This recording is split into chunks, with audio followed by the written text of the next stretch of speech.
Well, good afternoon, everyone. Welcome to the American Enterprise Institute. It's a pleasure to have all of you here today for today's event, an agenda for higher education reform with Senator Lamar Alexander and a distinguished group of panelists. My name is Ryan Streeter. I'm the Director of Domestic Policy Studies here at AEI, and I get the pleasure of welcoming you here and introducing the Senator. And we're just glad that you're here at this important time. As many of you are aware, it's been over a decade since Congress first passed the Higher Education Act, which covers the federal government's student aid programs, Pell Grants, student loans, and things like that. And in the time that's transpired, a lot of things have changed in the higher education system in America, and reform is overdue. And so we are looking forward to hearing from the Senator on his vision for this act and for higher education going forward more generally. And I just want to let you know this event is being live streamed, and a video will be available immediately after we finish. So before we begin, let me just ask you to take a moment to silence your cell phone as I introduce the Senator, which I'm pleased to do. Lamar Alexander is a seventh-generation Tennessean. He was born and raised in Maryville, and he was elected twice as governor of Tennessee before serving in the Senate. And I remember these days, as we were talking earlier, as someone who has worked for a governor and follows governors. I think that's one of the most interesting jobs in public policy. And he developed a reputation very early on for someone who vigorously preserved the sovereignty of states, those powers that were not relegated to the Constitution, and very early on was well known as an advocate for and a proponent of federalism in America, a reputation that he's continued on to the Senate, to which he was elected in 2002. He's been elected twice since that time, and his colleagues have elected him 3 times as chairman of the Senate Republican Conference. Today, Senator Alexander chairs the Senate Help Committee, Health, Education, Labor, and Pensions Committee, and he also serves as the chairman of the Senate Energy and Water Development Appropriations Subcommittee. His record of public service goes back before he was governor. Assuming many of you know this, but many of you may not, he served as the president of the University of Tennessee, and after that as the U.S. Secretary of Education under George H.W. Bush. In 2016, the nation's governors created the James Madison Award to recognize members of Congress who support federalism and the 10th Amendment to the Constitution. And Senator Alexander was the first ever recipient of the award for his work fixing the No Child Left Behind Act, which at the time the Wall Street Journal called the largest devolution of federal power to the states in a quarter of a century. And in 2013, the National Conference of State Legislatures gave the senator the Restoring the Balance Award for protecting states' rights, the first time in 10 years they had awarded this particular award to a U.S. senator. Now, what I didn't know until preparing for this event is that Senator Alexander is also a classical and country pianist and the author of 7 books. He and his wife, Honey, have 4 children and 9 grandchildren and a dog named Rufus. So, Senator Alexander, welcome to the American Enterprise Institute. Thank you, Ryan.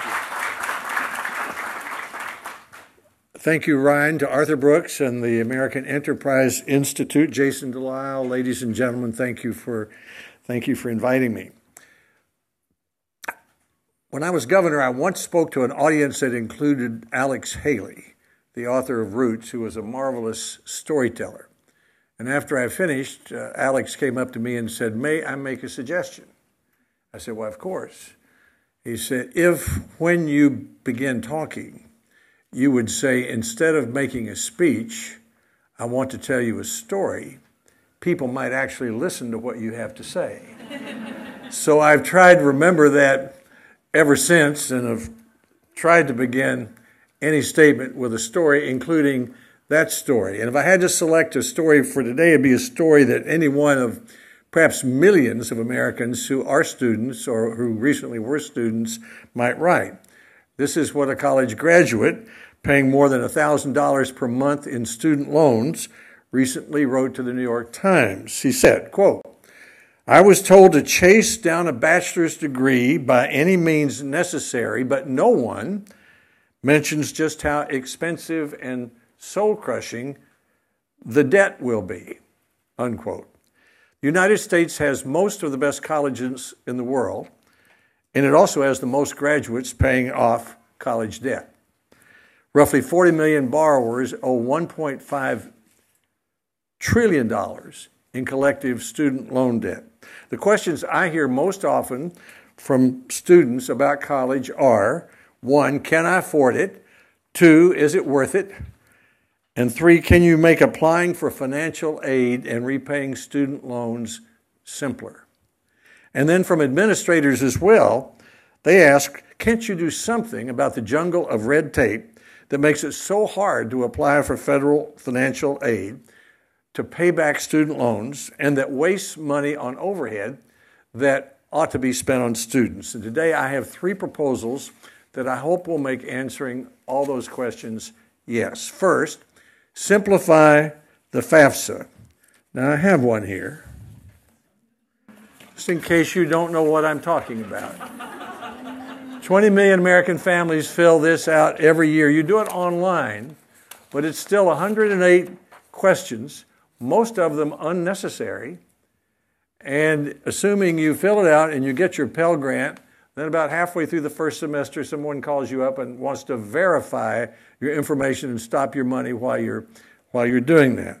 So we can cut from 108 to no more than 24 the number of questions on the dreaded federal student aid application form, the FAFSA, that the 20 million families fill out every year, a prerequisite if you want a federal Pell Grant or a student loan.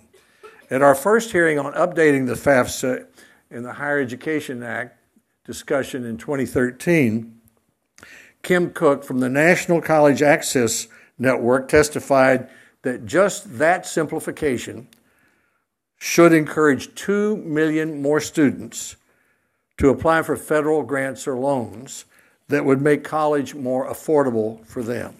Second, a new way to repay student loans is my second proposal.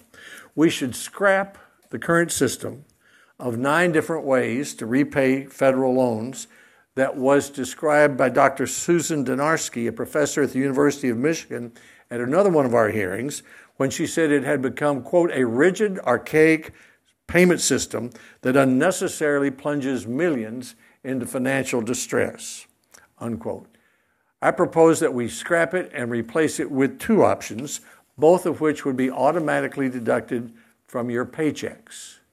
The option I believe most borrowers would choose is a repayment plan based upon a borrower's income, which would never require the borrower to make payments of more than 10% of his or her discretionary income. And it makes sure that if there were no money earned, there would be no money owed, and that would not reflect negatively on the borrower's credit.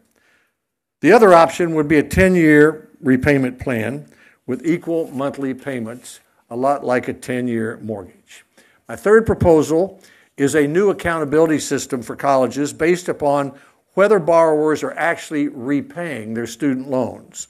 This should help lower tuition at some programs or even discourage schools from offering programs that are not worth it to students.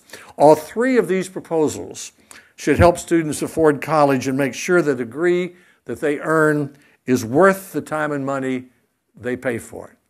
And I want to acknowledge Jason Delisle, from whom I stole that phrase of making college worth it. During the last 4 years, our Senate Education Committee has had 27 bipartisan hearings. They've resulted in a number of bipartisan proposals to make college more affordable and worth students' time and money. Here are a few of them. Senator Jones of Alabama and I, along with Senator Bennett of Colorado and Senator Collins of Maine, have worked on our way to simplify the FAFSA. Last year, Senator Patty Murray, who's the ranking Democrat on the committee, and I introduced and the Senate passed a bill that would have eliminated 22 of the questions on the FAFSA or allowed students to answer them with just 1 click. Senator Burr and King have offered a way to simplify the bewildering loan repayment system. There are a lot of other good ideas. A few of them include Senator Murphy, Enzi, Hassan are interested in expanding competency-based education programs on campuses. Professor Walter Russell Mead describes these programs as, quote, measuring whether a student is learning stuff instead of measuring how long he or she sits in their seat, unquote. Senators Grassley and Smith have proposed requiring all institutions to use uniform language in award letters so students can tell what the award is. I used to be against that because I'm pretty adverse to federal rules. But with so many students receiving letters every year that do not make it clear what you have to pay back and what you don't, I think a requirement that they do is a good idea. Senators Grassley and Smith have also proposed making it easier for institutions to counsel students about how much money they should borrow. Today, universities have handcuffs on them in that respect. Senator Cassidy and Warren have introduced legislation to collect data that would help consumers make better educated decisions on where to go to school by providing program-level information on how much debt students can take on and how much they earn after college. Last Congress, Senators Shaheen and Hatch introduced legislation to create a student loan repayment accountability system. I hope you'll notice that these senators are both Democrat and Republican in every case. I've talked with other senators on our committee who are interested in similar ideas. Senator Murphy and Warren want to expand Pell Grants to prisoners. Senators Young and Hassan are interested in experimental sites. Senator Kaine and I discussed allowing students to use their Pell Grants to pay for shorter programs. And in addition, in 2013, Senators Bennett, Mikulski, Burr, and I asked a cross-section of college administrators to recommend specific steps, not speeches, specific steps to make more effective and simplify the thousands of pages of regulations that accompany the grants and loans that help students pay for college. The result was the Kerwin-Zepost report that had 59 recommendations to eliminate what the report called a jungle of red tape that wastes money on costly overhead that could instead be spent on students.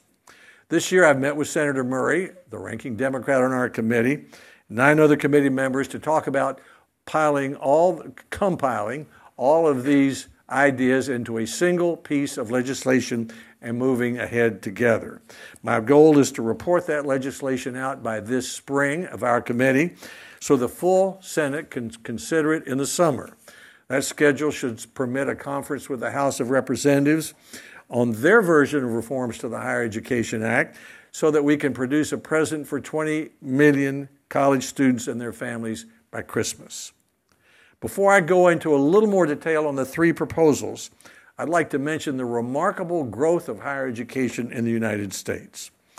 Our system, the federal government system of grants and loans to help students pay for college, is one of the most successful federal programs, and it's certainly one of the most generous. Federal aid began with the GI Bill for veterans in 1944.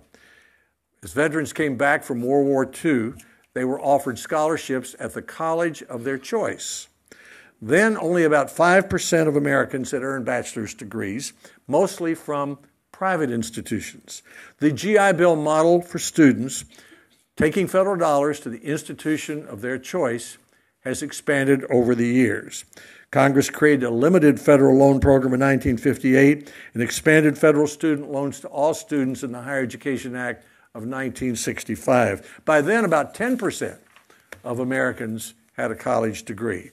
Then in 1972 came the Pell Grants that were created to help students from lower income families go to college. This aid has helped to make a college degree widely affordable for students to attend 6,000 institutions that are among the best in the world. Last year, 60% of our country's 20 million college students received federal aid, $28 billion in grants that they don't have to pay back, and $90 billion in new loans that they do. And today, about 35% of Americans have a bachelor's degree.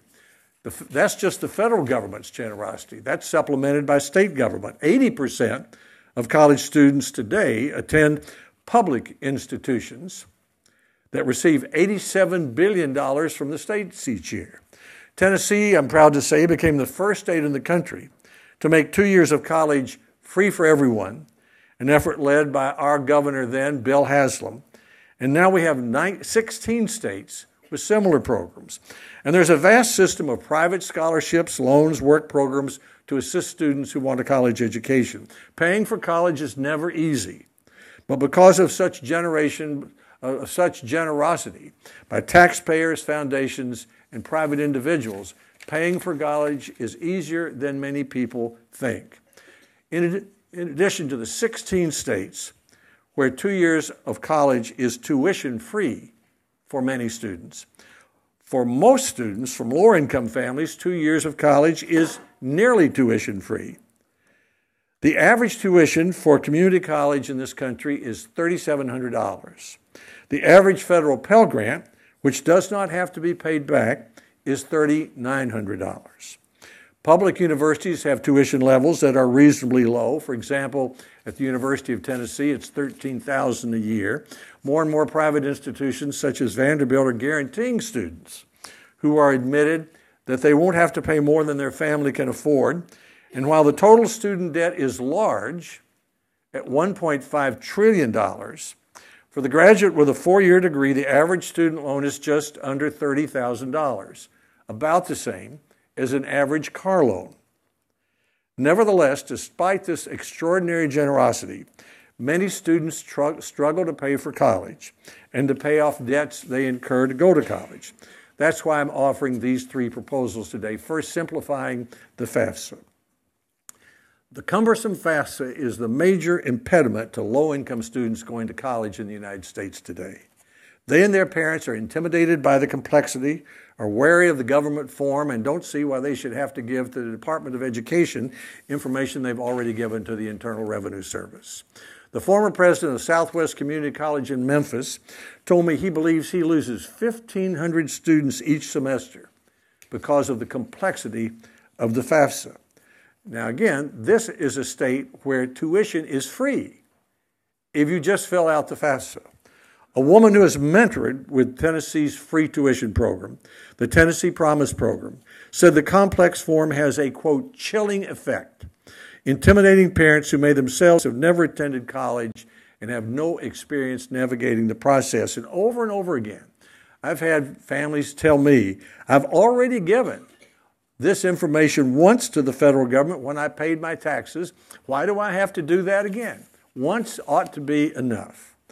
To make matters worse, there is the verification process that I mentioned earlier that stops the payments of Pell Grants while the family scrambles to resubmit tax information again, and the government checks to make sure that every single dot and cross letter is accurate. I recently talked with another administrator from Southwest Community College in Memphis who told me that 1/3 of the applicants who put down the school as an option on their FAFSA application were selected for this verification process last fall.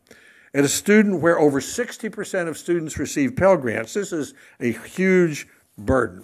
This is happening all across our state. The president of East Tennessee State University, at the other end of Tennessee, told me that 1/3 of his students who receive federal financial aid were subjected to this verification process this year.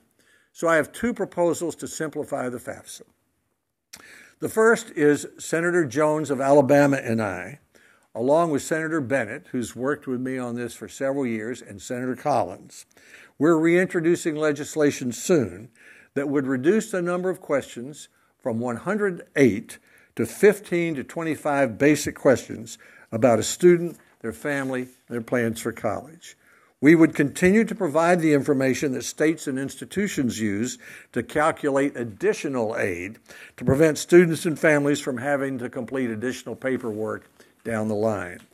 Senator Jones and my legislation would allow students as young as middle school to easily learn about their likely Pell Grant award with a phone app or chart so they can begin to plan and think about college. The second way to simplify the FAFSA is legislation that the Senate passed last year. I mentioned that earlier as well, that Senator Patty Murray and I had introduced and which we plan to introduce again this year. This would allow families to answer up to 22 FAFSA questions with just one click. It does this by ending the need for families to give the same information to 2 different government agencies, the Department of Education and the Internal Revenue Service. It would also simplify the burdensome application process for the 40% of applicants who don't file federal income taxes but likely qualify for Pell Grants. It would dramatically decrease the number of students whose aid is tangled up when they are selected for the verification process that I've described. And it would eliminate, from the taxpayer's point of view, it would eliminate the estimated $6 billion in mistakes that the Treasury Department says are made each year by awarding an applicant too much or too little aid. Now, my second proposal is to help make federal loans more affordable once students graduate by scrapping the system of 9 different ways to repay your student loan and consolidate that into 2 options. The current system is so complex, that is, to repay your student loan, that even college administrators have a hard time with it. At a round table at the University of Tennessee, Martin, a Tennessee college president told me that it took him months to figure out how to help his daughter repay all her federal student loans when they had the money in hand. So this new proposal would streamline those 9 plans into a new option that guarantees that borrowers would never have to pay more than 10% of their income that is not needed for necessities. And if a borrower loses his or her job and doesn't make enough to make a payment, they would not pay anything, and it would not hurt their credit score. The monthly payment would be automatically withheld from borrowers' paychecks, just like federal taxes. Now, I believe every student under this new plan will want to take advantage of this simple and affordable new option, but if not, they'll still be able to opt to pay on the existing 10-year loan repayment plan schedule, which for many borrowers will help them pay off their loans faster. And just like the new income-based repayment plan I described, they would have their payments automatically deducted from their paycheck. So let's talk about how this would work. Here's an example. Joe earned his bachelor's degree in engineering. He has the average loan for 4-year college graduates of $28,500. He makes $60,000, which is what the Census Bureau says is the median starting salary for someone with an engineering degree. He's unmarried, he has no children. So that year we take the portion of Joe's income that's needed for necessities by government formula, that's about $18,735, and what is left is what we call his discretionary income, about $41,000. Joe will pay 10% of that $41,000 a year, which is $41,027 or $343 a month. Under this proposal, if Joe, the engineering graduate, never gets a raise, he'll pay back his loan in 9 years. Now, I have some other examples. Maya, she gets a bachelor's degree in economics. She has the average loan of $28,500. But her starting salary is less, $43,000, the median starting salary for someone with a degree in economics, according to the Census Bureau. She's also unmarried, no children. So we deduct the same thing for necessities, $18,735, but she has less discretionary income to spend than Joe did. So she's going to pay less. She'll pay 10% of about $24,000, which is $2,400 a year or $200 a month. Under this proposal, even if she never gets a raise, Maya will pay back her loan in 16 years. Or Stephanie, who earns her associate's degree from a community college, $10,000 in student loan debt, the median amount a recent community college graduate would expect to have. Her starting salary is $39,000, the median salary for a 25 to 29-year-old with an associate's degree. She's unmarried, 1 child. So the portion of her income that's needed for necessities is larger, $25,365, because it's supporting 2 people. That leaves her with a smaller discretionary income to pay back her student loan, $13,000. She'll pay 10% of that, $1,364 or $114 a month. Under this proposal, she'll pay back the loan in 10 years, even if she never gets a raise. Now let's look at one other example of someone who's not able to pay back a loan. Let's take John. He went to community college for a year. He took out $7,500 in student loans, but he dropped out after his first year. He makes $20,000 a year in his job. He's unmarried, no children. So we deduct a portion of his income needed for necessities. That's almost everything he earns, $18,700. That leaves his discretionary income at $1,200. John will pay 10% of that, which is about $120 a year, $1,265 a year, $120 a month. So under this proposal, John won't have paid off his loan over 20 years. But under current law, if he's not able to pay it back over 20 years, that loan is forgiven, which seems like a policy we should keep. So under this payment system, students will have a manageable payment. Most will completely pay off their loans, which is good for the student and good for the taxpayer. And it should end the nightmare that many students have worrying how they're going to pay off their student loans. Now, finally, my third proposal is a new accountability system for college to make sure that the degrees they offer are worth students' time and money.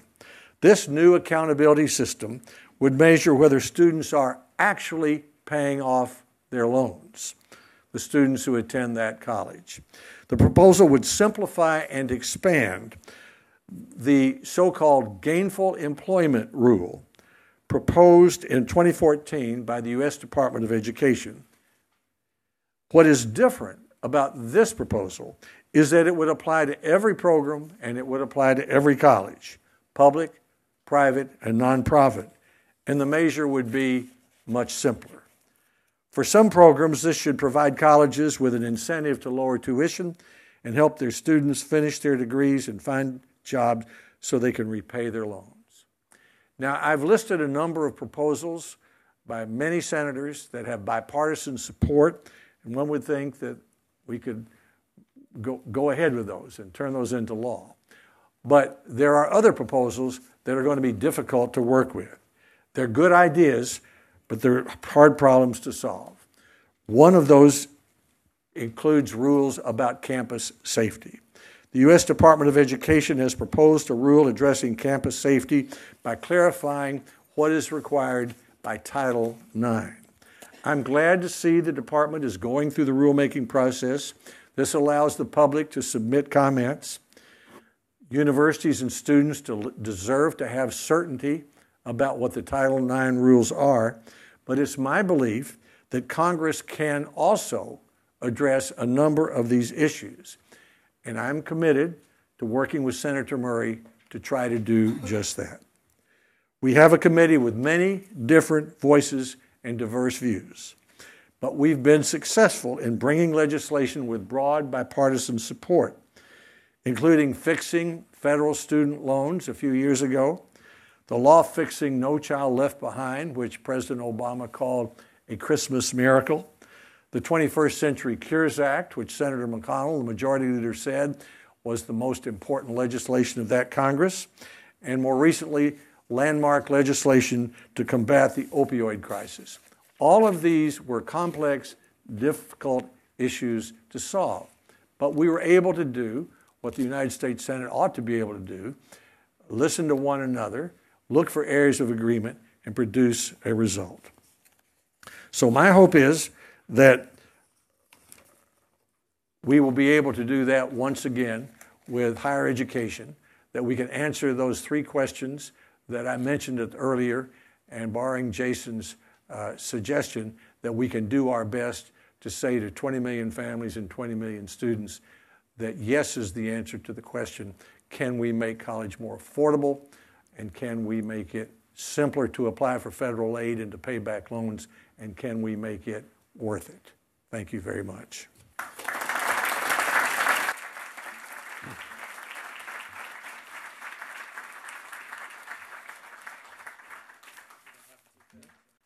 Don't slip on the Fafsa. They're lengthy and slippery. I'm Jason Delisle. I'm a resident fellow here at AEI working on higher education policy. So I get the privilege. I look like the garbage man with all this stuff. Yeah. I get the privilege of asking you a few questions before we open it up to the audience. I wanted to first ask you about the Fafsa simplification. I mean, everybody should be for simplifying this tangled mess of questions, but it seems that this idea has been around for a while, and the big hang-up is that every one of those questions is a way of sort of targeting aid to people who actually don't have the means, but sort of finding people who might have the means but don't look like it just by a straight income test. Yeah. So really you could be giving aid, by simplifying, you could be giving aid to people who have assets but low income. And then you end up spending resources to simplify. Well, we've thought of that, and the time we've taken to work through those questions has addressed exactly that. As I mentioned earlier, the U.S. Department of Treasury estimates that with all of this information, there are about $6 billion of mistakes every year, paying too much or too little. And as I mentioned also, at least 22 of the questions have to do with information already given to the Internal Revenue Service, which is the basic information about whether you qualify or whether you don't. So one would think that you'd need all those questions in order to make sure you don't waste $130 or $40 billion a year. But all of the testimony we had was that these questions were unnecessary. And Senator Bennett of Colorado and I were at that same hearing a few years ago when all four of the witnesses who came from different points of view all agreed on that. And they said we should be able to reduce the 108 questions to 2 questions. Well, we couldn't do that, but we do believe that talking with student administrators, colleges, states, dealing with the issue you just talked about, that we can get it down to between 15 and 25 questions. And by doing that, greatly get rid of the intimidating, chilling complexity that discourages as many as 2 million students a year from applying for federal aid. Okay. These are the students that we would hope would go to college, and they're the ones whose parents or themselves say, we're not going to fool with that. So it may sort of come out in the wash, the added resources that might be needed to simplify. Well, it's going to cost more money. I mean, the people are often say, we want to spend more on higher education, we want to make it affordable. I think probably the single quickest and best way to make college more affordable to the largest number of low-income students is to simplify the Fafsa so that 2 million students are not intimidated from applying for it. I mean, here we are in Tennessee. College, 2-year college is free. The tuition is free, both for students and for adults. But first you have to get all the money you can from the federal government through the Fafsa. And the mentors, the university people there say the single biggest barrier remaining to those adults and kids going to college is this 108 questions. So speaking of money, in any big reauthorization and reform of the Higher Education Act, the question comes up, is this going to increase spending relative to what we do now, or is it going to be budget neutral, or is it going to save money? Well, we're the authorizing committee, to use Senate speak, which means that if you're going to appropriate more money, that's the Appropriations Committee or the Finance Committee. So our job is the policy, and we'll try to come up with something that's budget neutral. Now, we'll have members of the committee who have very different ideas about that. They'll want to spend a lot more money, but it's not up to our committee to spend that money. We set the policy, and then the Appropriations Committee and the Finance Committee largely decide whether we've got the money to spend. So I'm just going to one more question on this. You gave, before I turn it over to the audience, you gave a bunch of examples about undergraduates, but I didn't hear anything about graduate students. And if we're talking about student loans, there's a lot of interest in graduate student debt. The federal student debt that's outstanding, some 40, maybe even 50% of it is financed graduate school. And there was a big article a few months back in the Wall Street Journal about an orthodontist who's borrowed $1 million and is going to have debt forgiven while earning six figures under the existing income-based repayment plan. Yeah. And I'm wondering if there's an appetite and interest in trying to solve that kind of problem. And some people have said these are outlier examples. I actually think they're more of the upper bound, where people even earning less or borrowing less are still getting loan forgiveness, but for graduate school. Well, the answer is yes to your question. We should address it. It surprises people to learn the average loan for an undergraduate, college graduate is $28,500, about the same as a car loan. And you're correct. Most of the loans we read about that are big and are hard to pay back are graduate loans where you have almost no limits in some cases on what you can borrow. So the first problem is that people are borrowing more than they should. And we need in our law to make it easier for colleges, program by program, to persuade students not to do that.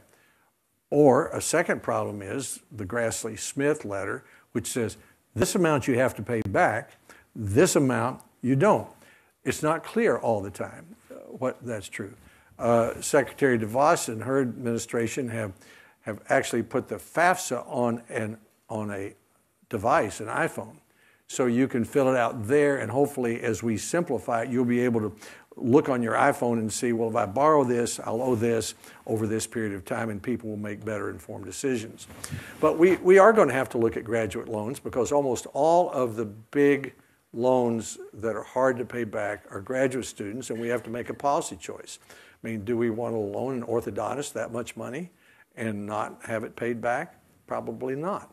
We don't. On the other hand, at a hearing last week in our committee, we had testimony that the Graduate Medical Education Program, which forgives loans for doctors who practice in underserved areas, is the single best way to get primary care physicians into a rural area.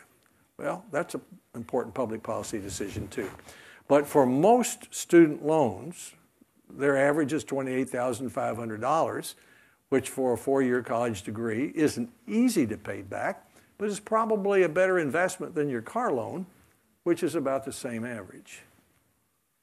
All right. I think we've got time for just a couple of quick questions, and we'll let the senator get on his way and get started on this bill. And so please say your name and where you're from, so we can. And we'll wait for a microphone before you start speaking. Back here, right there. Hi, I'm Craig Linmore from the Association of Public and Land-Grant Universities. Please, the cost of graduate education came up. It's unfortunate that a real outlier in terms of those costs was raised. Unfortunately, some of the decisions that Congress has made relative to policy impacting graduate students has contributed to those increasing costs. For example, graduate students pay higher interest rates than undergraduate students. They've lost in-school interest subsidies, and they've also paid higher origination fees on their loans. So is it possible that Congress can reverse some of those trends and actually help lead to more affordability for graduate and professional students?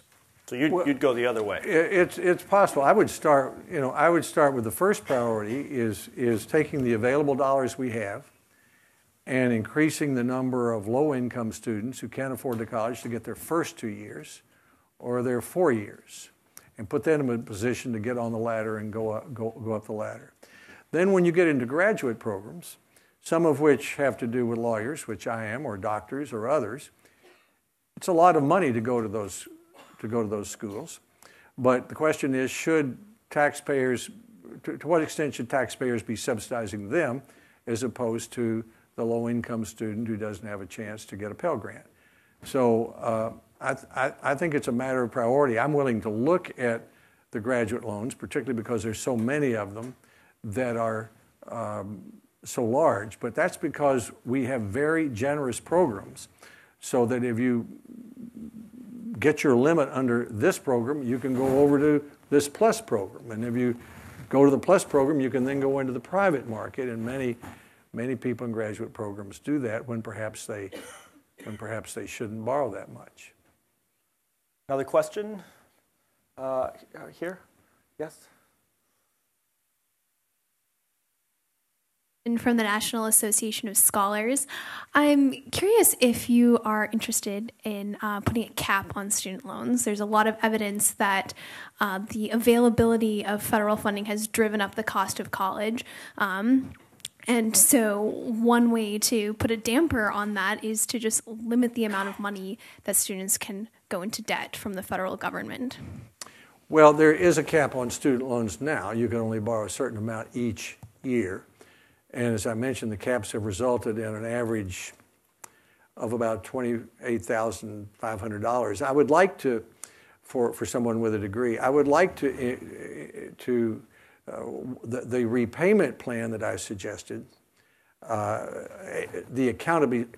third proposal, which was a new accountability system to replace gainful employment, which would apply to every program at every school, should have the effect of discouraging higher tuition and encouraging lower tuition in programs where you're not likely to be able to earn enough to pay it back. So I'm looking for ways to put incentives into the system to discourage higher tuition rather than to encourage higher tuition.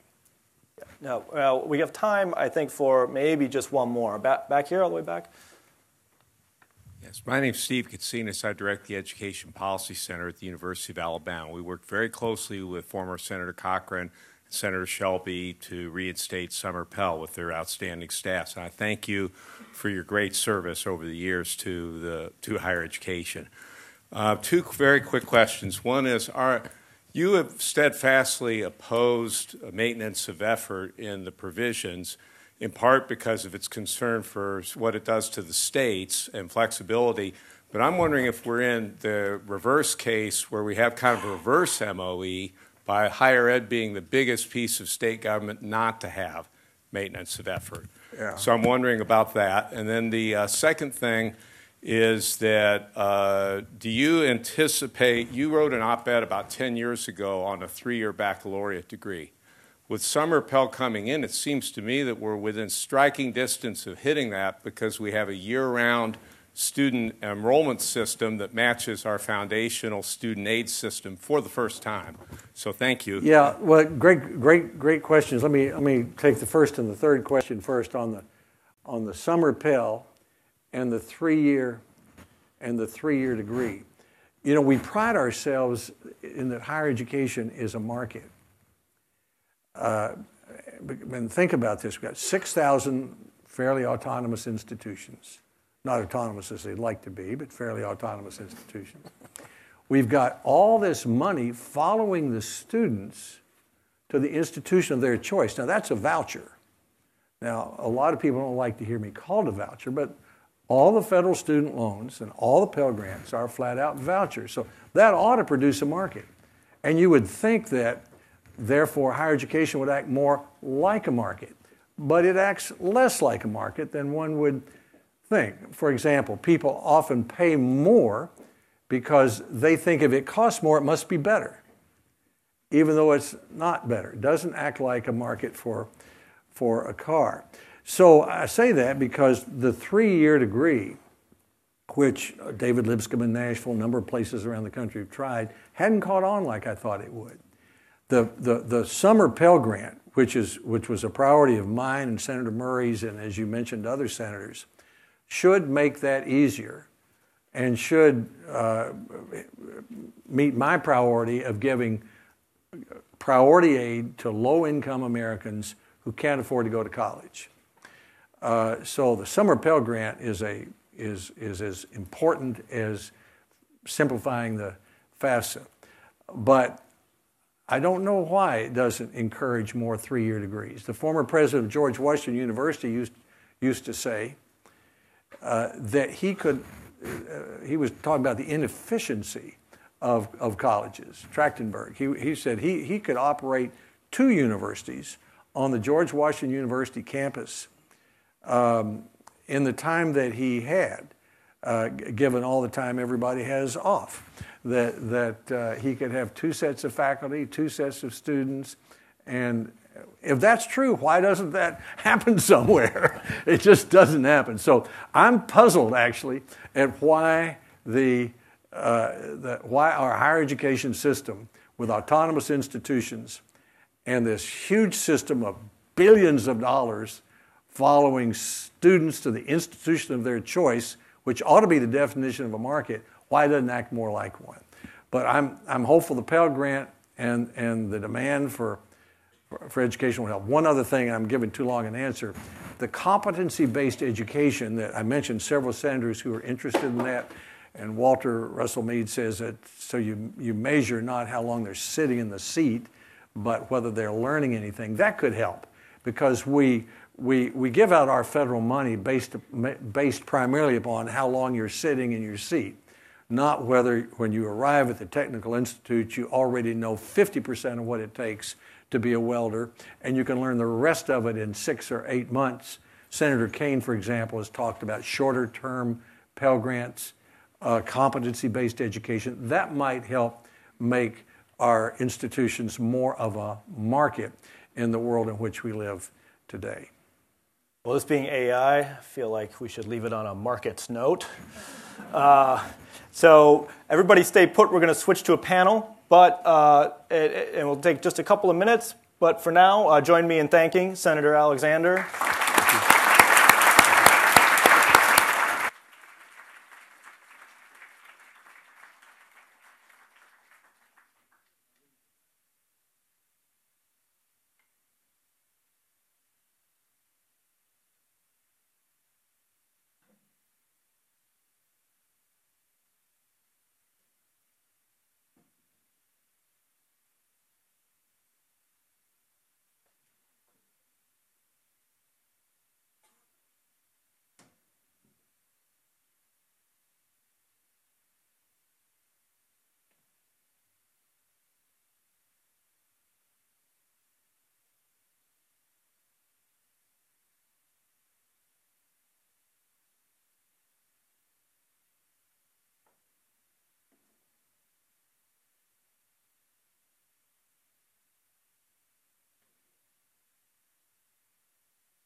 Oh, take this as a... Are you going to use it? They should flip them on. Here we go. All right, we're back. I'm going to turn this over to Erica Green, a reporter at the New York Times who covers education, so she can moderate a discussion. There's sort of a lot to think about and a lot to discuss. And I'll let Erica introduce the panelists as well. Okay, great.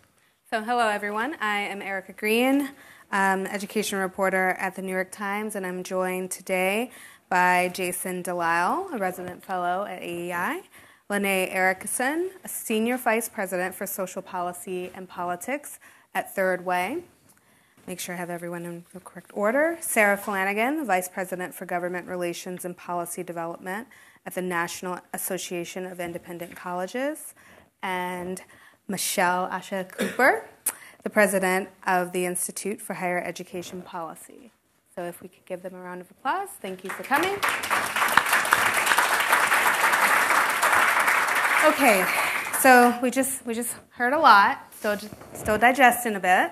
But I think I want to open it up pretty generally to get the conversation going, and ask you all, what you heard from the senator, the good, the bad, and what could get ugly. So you want to start, Jason, or Michelle? Either end. I've already cashed in my chits as the host here and taken the first question. Sure. So go ahead. Okay. So thank you for bringing us together, Jason and AEI. Certainly, it was great to hear Senator Alexander talk about his commitments related to higher education. It is encouraging to hear that higher education is a priority for his team and others in the Senate, and that they have already been working and planning to ensure that we are able to offer this Christmas gift, as he called it, to American students. I heard three kind of categories. I heard details related to simplification proposals that Senator Alexander has been discussing and talking about for quite some time. I also heard about bipartisan legislation that is already circulating on the Hill that seems very encouraging and likely to be present in some type of reauthorization bill or conversations at the least. And I heard a concern about today's students. So just to briefly give some sort of feedback on those three categories. In terms of the simplification details, I think for my colleagues and I at the Institute for Higher Education Policy, we certainly would say that Senator Alexander's goals of simplification certainly kind of dovetails with some of our priorities related to affordability and data transparency. Certainly, we also would agree that the financial aid process could be much simpler. We also think that financial aid award letters could be much more clear and transparent. For example, making sure all students understand common terminology, that they know what's a grant versus what's a loan before they take on these amounts of debt, as he mentioned. Also, we see lots of potential related to simplification around eliminating questions, such as question 23, which has absolutely nothing to do with financial aid eligibility, but because it asks people about their prior history with the criminal justice system. Absolutely nothing to do with financial aid. So those are just some real areas that we could see simplification in terms of the form. Also, the process could be simpler for those who are the neediest by increasing the automatic zero EFC. So we already have that threshold in place, but we had it at one level, and then we decreased it in 2012. But I see we should bring it back up to $34,000, allowing students whose family income is $34,000 at a minimum should qualify for a maximum Pell Grant. And I think that's a very simple message and a simple thing to do. Also, there were some things related to bipartisan legislation that has been circulating that I'm excited to hear about. Certainly, the College Transparency Act, which is around data transparency and ensuring that we use the data that we already have available, either being reported to the federal government or other federal agencies beyond the Department of Education, using that data to talk better and to be very explicit about student outcomes, student level outcomes. That is really encouraging, and it's certainly something that I would love to see move forward in the Higher Education Act. And also, as I mentioned earlier, about working and doing more to help those who have been previously and currently incarcerated, reinstating the Pell Grants for those who seek higher education through the criminal justice system, I think is an easy win and something that could help those who are directly impacted, but also our society overall. And my third thing that I just would mention is Senator Alexander's expression of concern for today's students. It was really heartening to hear him talk about today's students and wanting to do more and work with his colleagues to support these students. And he even talked about the growth that we have witnessed in the higher education system over the last several decades. And I think it's really important to just put a real finer point on that growth. Since 1990, we have increased our enrollment by 5 million students, which has been exclusively driven by people of color. And we need to use this HEA reauthorization as a moment to really take a look at our policies and our priorities and ensure that we are thinking about equity-minded policies that are addressing the needs of who today's students really are. And that is not to the exclusion of anyone, because I think that we can do this in such a way where everyone wins and everyone benefits, and that we really use it as an opportunity to shine a light on our post-secondary policies and address deep-seated inequities that are inherent and run rampant in our system. I want to take a step back, especially since you ended with concern for students. I was hoping someone could give us some context, right? You know, student loan debt has become a very scary term recently. I mean, it used to be, at least when I was in college, which was not that long ago.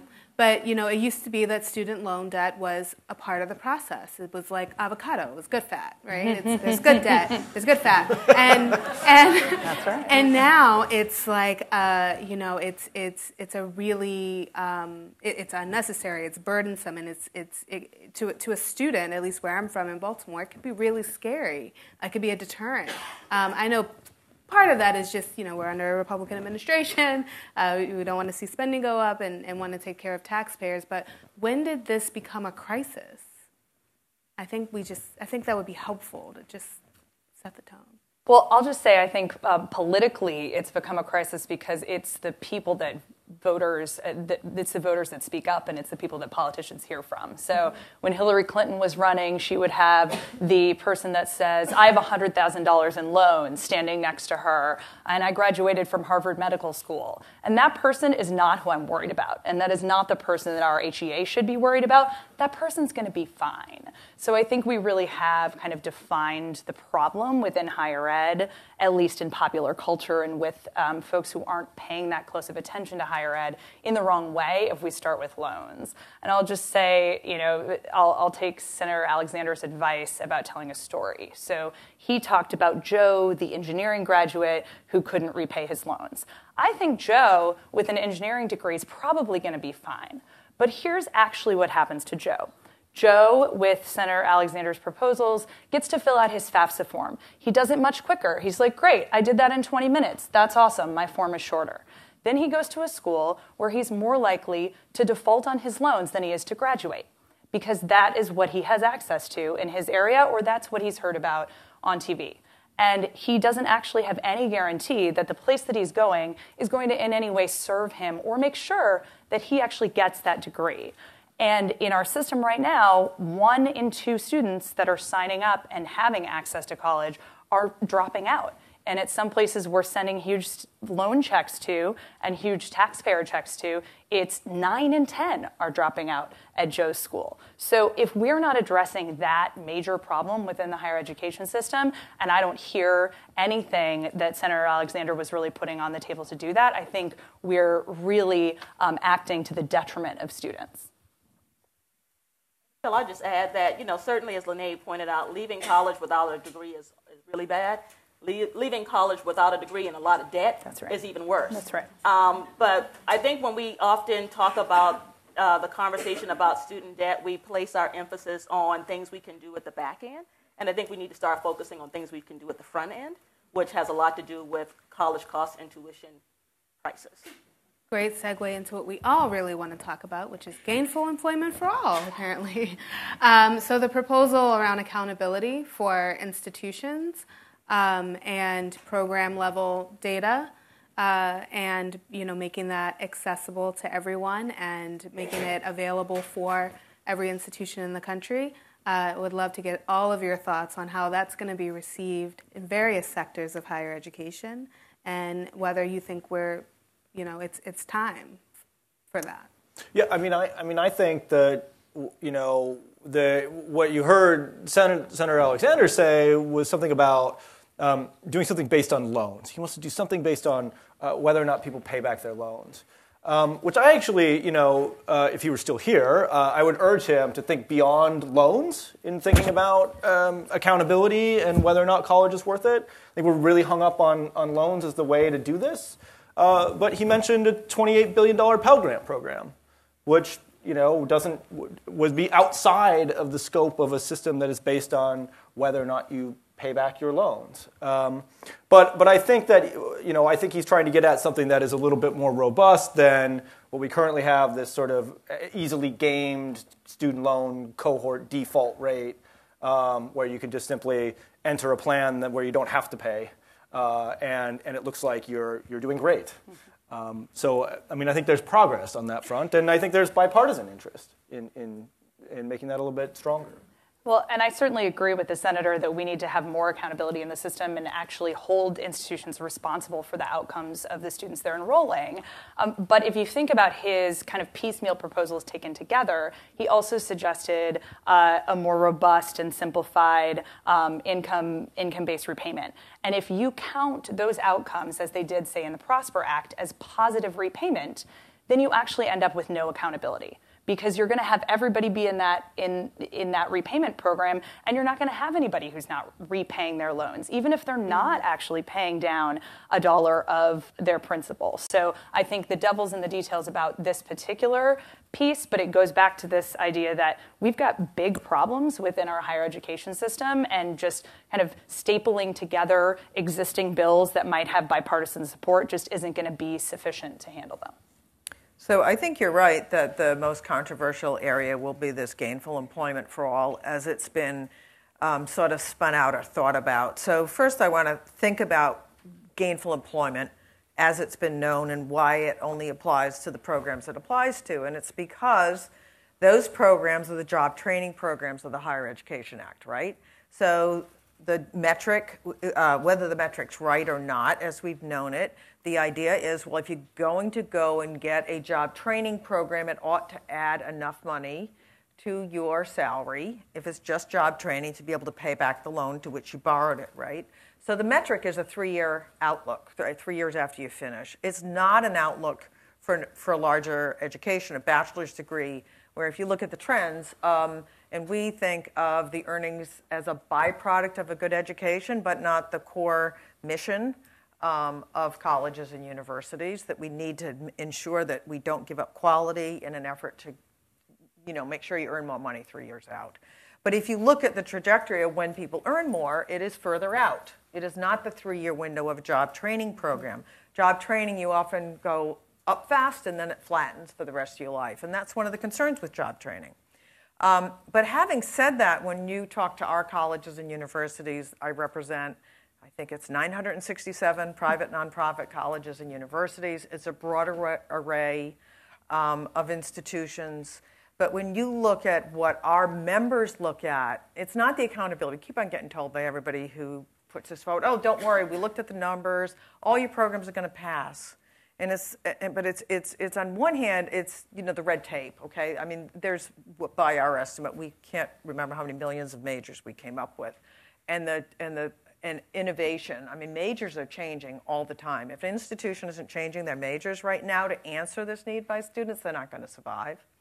But the real concern that they have is, what does this look like for equity on campus? Imagine if it worked exactly the way that Senator Alexander imagined it.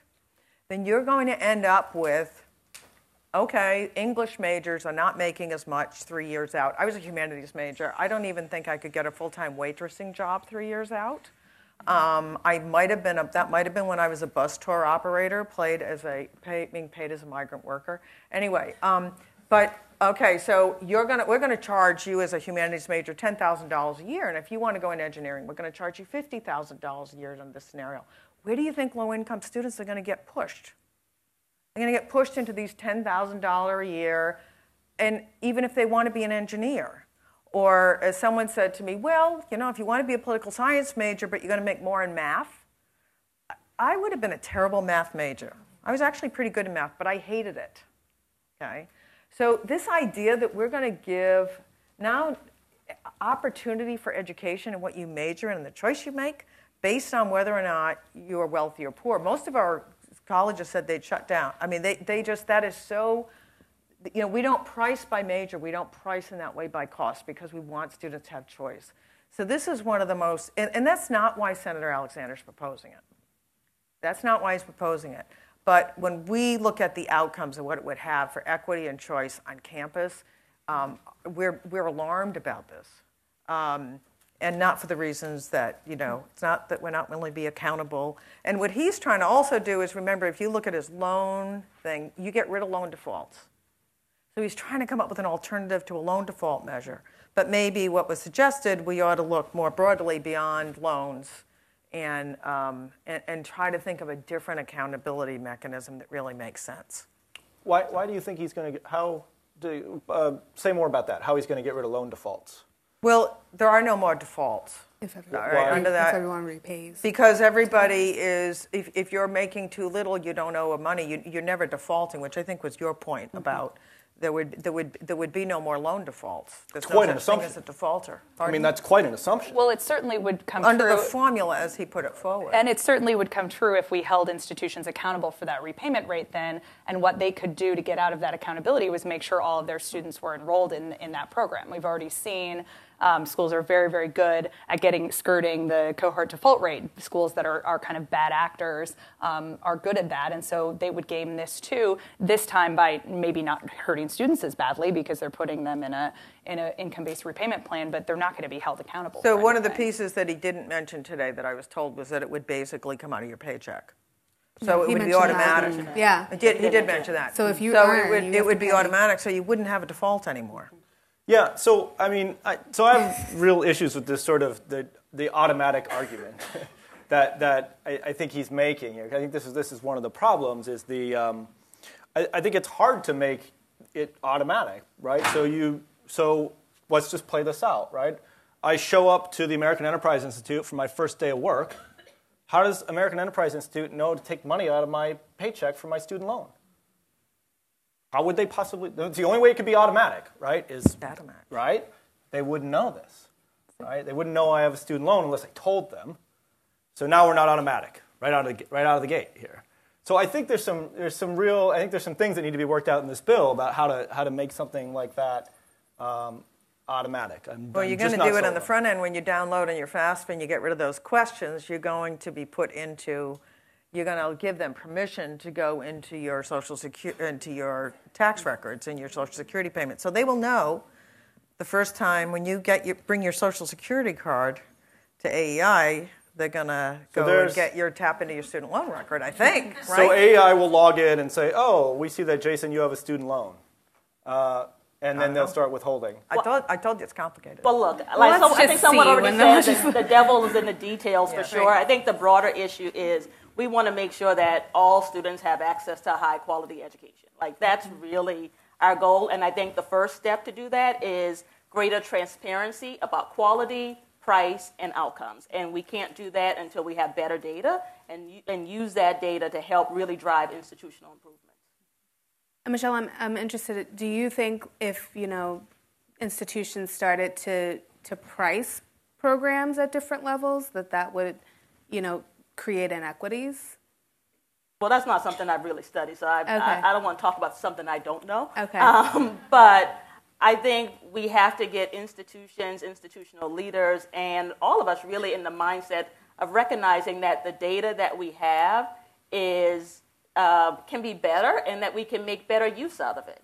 And I think that's sort of ground zero for any type of quality enhancement by really getting a handle on the data. And certainly, as Senator Alexander talked about, there are pieces of legislation already floating, College Transparency Act to be one of them, that would be designed to do precisely that. But we may see it sooner rather than later because we may have the gainful employment rates by program. We're waiting for them any day because colleges have been reporting by zip code. This will be for the student aid recipients.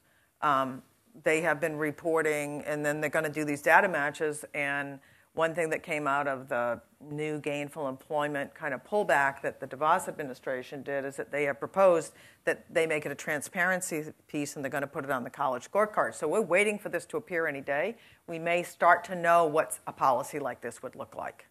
Well, and I think, Sarah's point was well taken that any change you make is going to have ripple effects throughout the system. And so you have to actually think about this in a wholesale way. And that's where I just, while I agree that we should be focused on, return on investment and that there's huge bipartisan opportunity, the HEA is a bill you do once every 10 years. Why would we start with a bunch of small ball bills? We're just tinkering around the edges and saying, oh, well, that looks easier, let's do that. I don't think that that's actually serving students particularly well. And I think at this moment, there's actually real opportunity to do something much bigger that tackles some of the affordability issues, that tackles some of the quality issues we've raised, and that would much better serve students than, kind of going down a tick list of the Democratic senators and trying to pull each one off with some kind of bill that they already have.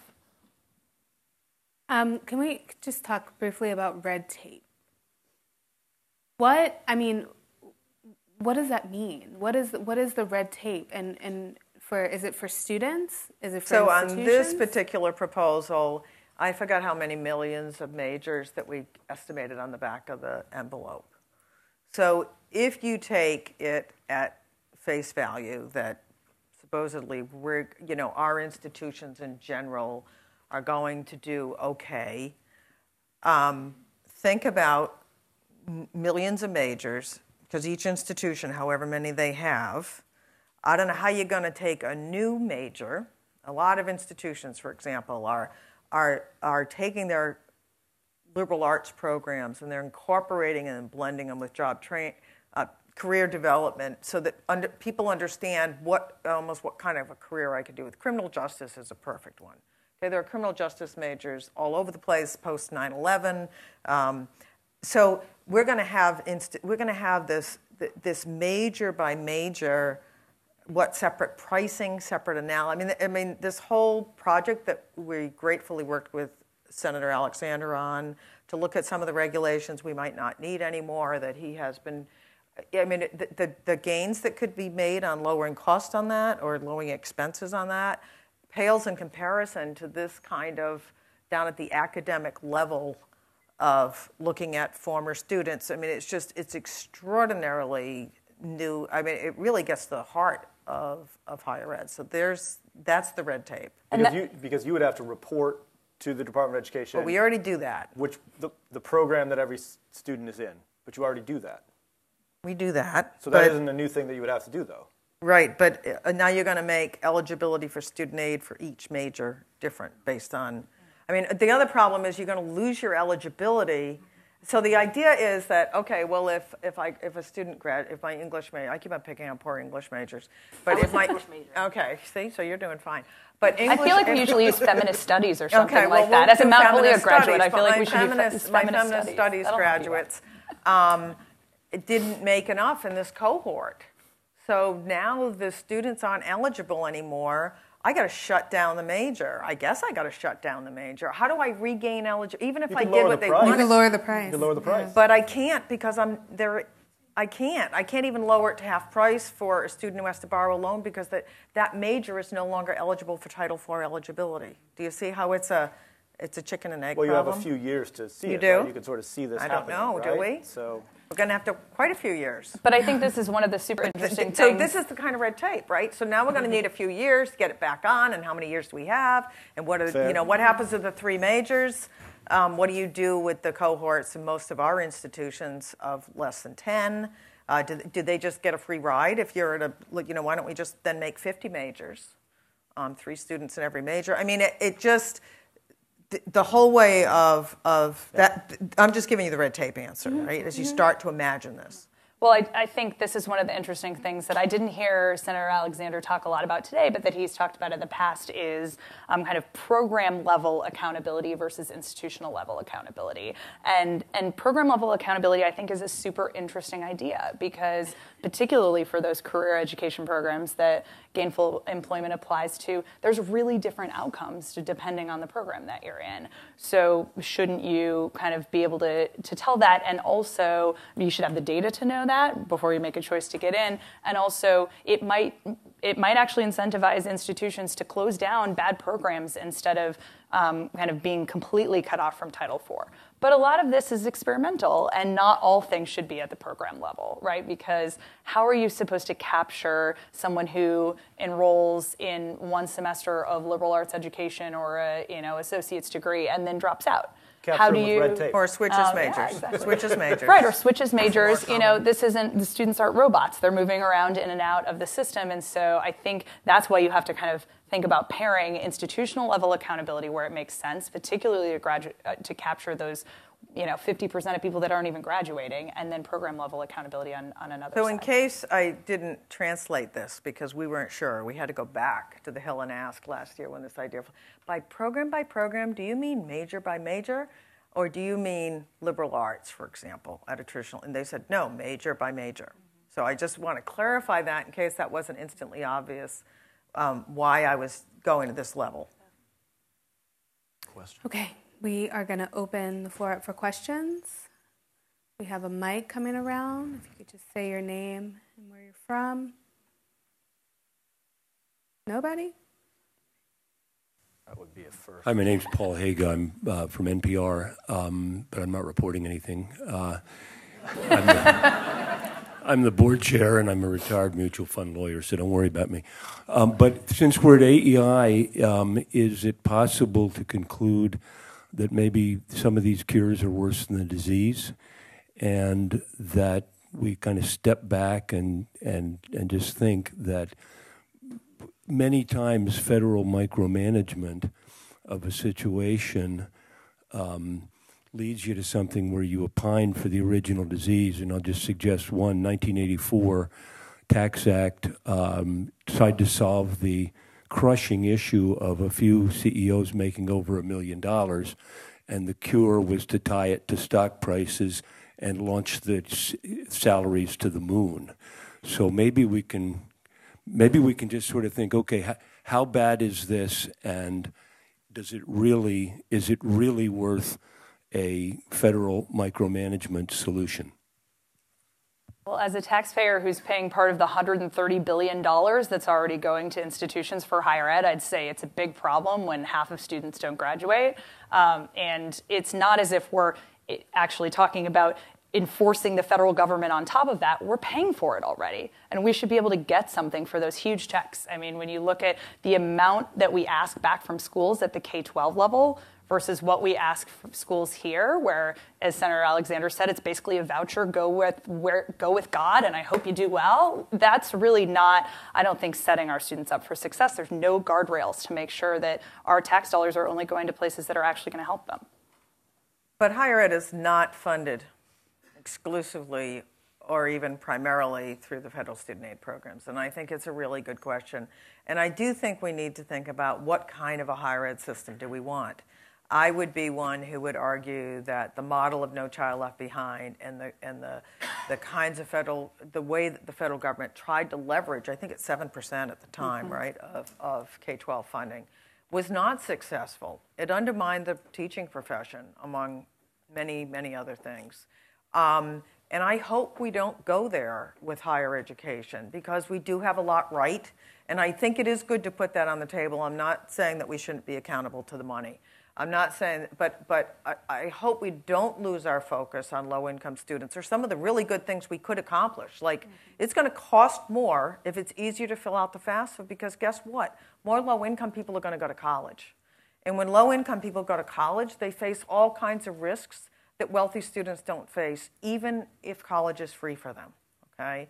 And I don't think we can lose that concept either. I was talking to one college president, and we asked the question, what are some high percentage of Pell students?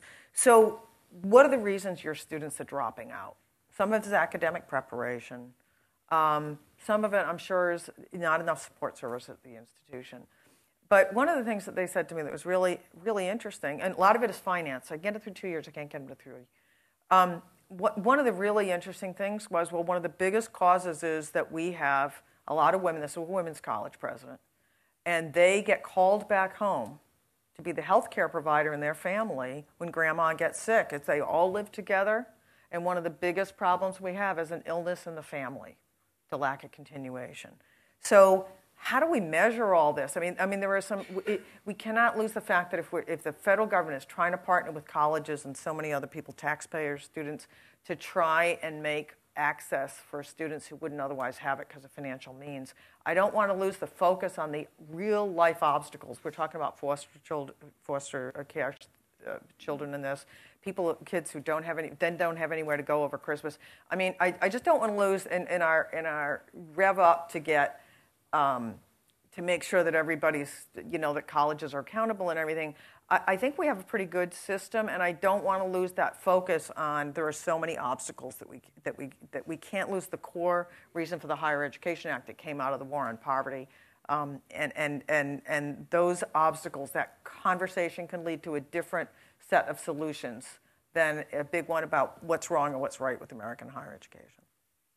And I would just want to add to that point that, I think sometimes why it might feel like the cure is worse than the disease, I think that's how you've said it, is because there's a disconnect between these policies and the people that they are intended to serve now. I'm taking it back to who today's students are. So if the policies are not really targeted towards low-income students, towards students of color and other marginalized students, such as those who are incarcerated, who are representing the vast majority of our students today, that's why you get that sense, because we're not really connecting the dots. And I really see that this opportunity with HEA, there seems to be great enthusiasm from the folks with Senator Alexander and himself. He's also very enthusiastic to do this. And I share that enthusiasm, but I hope that we take a moment to make sure that we're really connecting the dots between what the policy is intended to do, should do, and is it really having an impact on the students who are in our college classrooms today. Hi, this is Sarah Mancall with the Society for the Psychological Study of Social Issues, SPISSY, we're known as. I had a question about kind of taking a life course perspective, since I was a human development major. As people are graduating from college with debt, they're also starting their childbearing years, and they're also looking to buy that first home. And if we're thinking about the economic costs and the social costs and the psychological costs of student debt, can you all speak a little bit more to some of the front-end solutions so that maybe we're just talking about debt less and some other solution? Well, this goes back to Erica's point at the beginning about what's wrong with student debt, right? When did it become terrifying? When did it become not the good fact? That's good. Right? This is supposed to be an investment, and I think that for the vast majority of people, it is a good one, and it is one that pays off. So it does make sense to use loans to finance higher education this way, and particularly since people are going to go on and get higher earnings, and so they should pay something back. But I think that the issue of addressing inability to repay, and what you were mentioning sounded like a temporary inability to repay, is already addressed in the existing set of income-based repayment plans that we have for the student loan program. Now, I think the problem is, do you need to forgive $50,000 in graduate school debt to solve that problem that you're talking about? No, I don't think so. I don't think those things have to go together, and I think we should start separating them. But another front-end solution would be to make sure that certain programs aren't asking you to take out a level of debt that you're never going to be able to repay because it doesn't actually give you any ability to earn in the market. And that's what the Gainful Employment Regulations attempted to do, is say debt to earnings. If you're about to take out, $100,000 worth of loans to go to a nursing program that you're going to get paid an average of $30,000 a year, maybe that's not a good idea. And so I think, saying Gainful for all is a great bumper sticker. I like it. But what Senator Alexander has proposed doesn't actually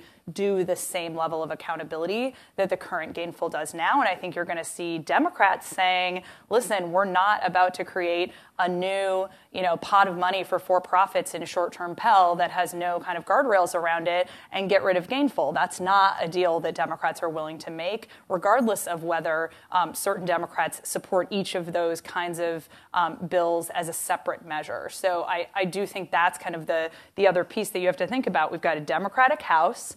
we've got a lot of Democrats in the Senate that are going to need to vote for this, and you just simply can't say, okay, well, I wrote this bill with, Senator Jones, so we're all good. That's not how we're going to get a bill to Trump's desk. For the record, before I get a phone call from the senator's office, I branded it Gainful for All. He did not. His is a little more nuanced than that. So, sorry, next question. I like Gainful for All. I'm for Gainful for All. I'm just not for gutting it and then not replacing it with anything. Good afternoon. Kimberly Jones with the Council for Opportunity and Education. Really appreciate this afternoon's conversation. Even though Senator Alexander focused his comments around financial aid, campus safety, and gainful employment, there are a lot of other parts of the Higher Education Act that weren't addressed. So I'm wondering if you have any forecasts on teacher prep, minority serving institutions, and other parts of HEA as we move forward. Well, we certainly know that Representative Scott, who's the chair in the House of the Education Committee, is a strong proponent of many things, but he has a particular commitment to HBCUs and MSIs and Hispanic serving institutions. He also wants to ensure that there's a pathway. He understands that a bachelor's degree is the transformative degree for a first-generation to college student, and he wants to ensure that that pathway continues. So I think you'll see, we've already seen in his legislation strong commitments to that. I know that the legislation they have out there on the House side is a little bit of a cut and paste on the Democratic side last year when the Prosper Act was moving forward. So it'll be interesting to see where they go. They're trying to also find a bipartisan process. They're going to start hearings, but I certainly cannot imagine that Chairman Scott would let a bill go through. He said quite clearly he will not let a bill go through that doesn't keep those institutions and populations in the forefront. And I think investing in institutions and in higher ed generally is something that the Democrats care a lot about. They care about affordability, and they are looking at things like state and federal partnerships. And Senator Alexander talked about opposing maintenance of effort. Well, we're just seeing states divest and divest and divest, and then we're making students take out more and more and more in loans, and particularly the students we care the most about and should care about. So I think there will be a lot of affordability conversations on the table. And then a lot of the Democrats that I'm talking to are very concerned about Secretary DeVos's agenda to kind of tear up accreditation and say you can 100% outsource something to Trump University or whoever else. And that's just a total non-starter. So I think you're going to see a lot of focus on that, and on, especially if we're not going to have gainful employment anymore, what we're going to do to make sure predatory institutions aren't taking advantage of low-income students. I have a question. So it will not be simple. That's right. So say Congress does deliver another Christmas miracle at the end of the year, which is the goal, which is the stated goal from the senator. What's the greatest gift that they can give students in this country pursuing a higher education degree?